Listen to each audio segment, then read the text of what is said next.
দুজনেই রয়েছেন, এই পালা করে করে আসছি। কৌস্তভ, কোন আলোচনা করছিলাম যে কোন মডেল ফলো করবো আমরা, এসএসকেএম মডেল, সন্দেশখালী মডেল, নাকি নতুন ডায়মন্ড হারবার মডেল, যেখানে অভিষেক ব্যানার্জি বলছেন যে আবার এর মধ্যে মানে এত কিছু হিসেব পাওয়া যাচ্ছে, এর মধ্যে উনি বলছেন যে আবার বার্ধক্য ভাতা চালু করব, সরকার না দিলে আমি পকেট থেকে দেবো।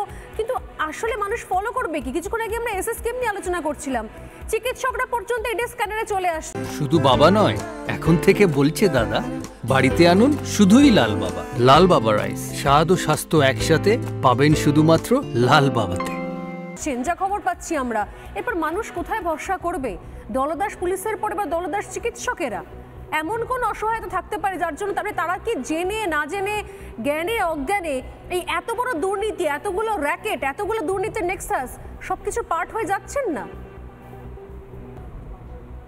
এ সরকার মোটামুটি সবই পারে। এ সরকার পারলে শাহজাহানকে কোনো বিশ্ববিদ্যালয়ের উপাচার্য করে দিতে পারে।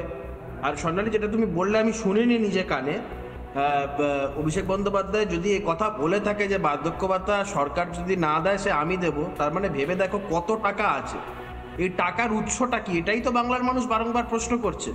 কারণ তাদের পারিবারিক ব্যবসা বলতে আর হার্ডওয়্যারের দোকান। এখন কোন হার্ডওয়্যারের দোকানের মালিক একটা এসে আমাকে বলুক যে ওর বলছি, এবারে সেইখান থেকে এত টাকা হয় যে সেখান থেকে রাজ্যের সমস্ত মানুষের বার্ধক্য ভাতা দিতে পারে। প্রথম কথা হচ্ছে যে একজন সরকারের কেউ না, একজন সাংসদ মাত্র, তার সরকারের পলিসি নিয়ে কথা বলার এখতিয়ার, এটা কতটা যুক্তিযুক্ত সেটা একদিকে। দ্বিতীয়ত হচ্ছে এত বড় আস্পর্ধার আস্ফালন যে বলে যে আমি আমার নিজের পকেট থেকে বার্ধক্য ভাতা দেবো। তো সেই জায়গা থেকে এই বিষয়গুলো এজেন্সিগুলোকে দেখার দরকার যে একটা লোকের কত টাকা থাকতে পারলে এই লোকে এই ধরনের কথাবার্তাগুলো বলে। আর আমরা যখন এই মডেল টডেলের কথা বলছি না, তখন আমি শুনছিলাম এসএসকেএম এর কথা। আমার দু একজন বন্ধু এসএসকেএম এ আছে, তারা রীতিমতো চাকরি করতে এখন লজ্জা পাচ্ছে। এসএসকেএম এ লোকে মানে বন্ধু সার্কেলের মধ্যেই দেখা সাক্ষাৎ হলে হাসি ঠাট্টা করা হয়।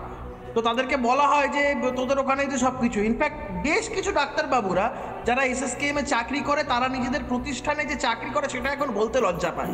কারণ কিছু হলেই একজনের বাড়ির সারমেয় তার ডায়ালিসিস হচ্ছে, একজন প্রভাবশালী ব্যক্তির সারমেয় তার ডায়ালিসিস হচ্ছে এসএসকেএম এ।